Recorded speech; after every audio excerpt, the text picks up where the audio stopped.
Yung no, mga katambay, nagbabalik ang inyong katambay at tayo tumambay sa Concepcion Elementary School. Shoutout po sa lahat ng mga kasama kong gumraduate dyan. Ceremony of Concepcion Elementary School under the theme Kabataang Pilipino para sa matatag na kinabukasan ng bagong Pilipinas. Ladies and gentlemen, the processional.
Panahon namin talaga, libre kami.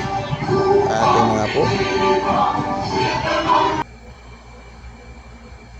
At pagkatapos ng lupang hinirang, ayun po, nagbigay po ng mensahe ang principal. Shoutout. Ipinararangan ko pong iharap sa inyo ang 15 batang lalaki at 15 batang babae na may kabuuang 30 mga batang magsisilipat antas sa taong panroan 2023, 2024, kasiya-siya po nilang natapos ang mga pinakailangan sa paglilipat antas sa kurikulum pang-kindergarten na itinangda ng Kagawaran ng Edukasyon Republika ng Pilipinas. Hinihingi ko po ang pagpapatunay at pagpapatibay ng kanilang paglilipat. Section spread kumbaga. At yun na nga po. Isa-isa na nga po ang ating section spread. Nakakatuwa po mga katambay. Kasi nung panahon ko mga katambay, dapat dyan ako sa section na yan nag-umpisa eh. Tama naman mga kahawig ko yung mga yan no. Talaga namang wala pa kasi nung panahon namin spread kung tawagin. Halok-lahok pa. Kaya talagang yan ang gulo ng aming mga kabataan. Yan ang saya. Sa totoo lang, pag naalala ko yung aking mga laro namin yun, karate base, chicho, luksong baka, baseball, yan mga laro namin ng kabataan. Kayo ba mga tambay, naman laro ninyo ng mga bata ko kayo sa inyong school? O di kayo napasok, cutting classes, para kayo kaibigan ko na napasok sa umaga sa hapon hindi na. Kaya na-master niya ang high school nun eh. Kaya ko lang po. At yan, tinawag na nga po mga kababaihan na nagsisi pagtapos. At yan, nagkaroon naman ng award yung ating anak na pala-absent sa linggo. Sa linggo ng isang linggo. Honey. Maging award. Pakinggan po natin. Ang pangalan natin dyan. Na ako ay bata pa. Doon sa kindergarten.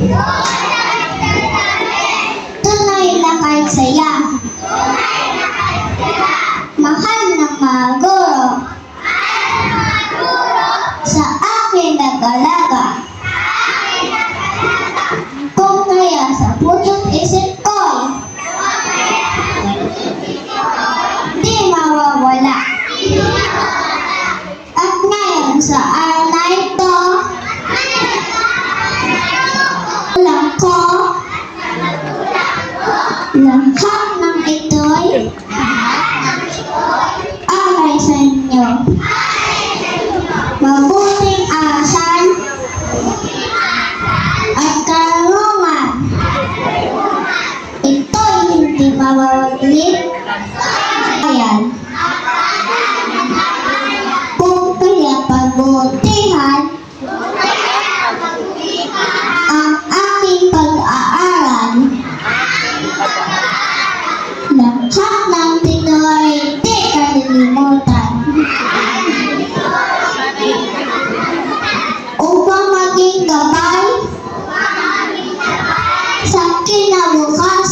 At yun na nga po. Thank you for watching.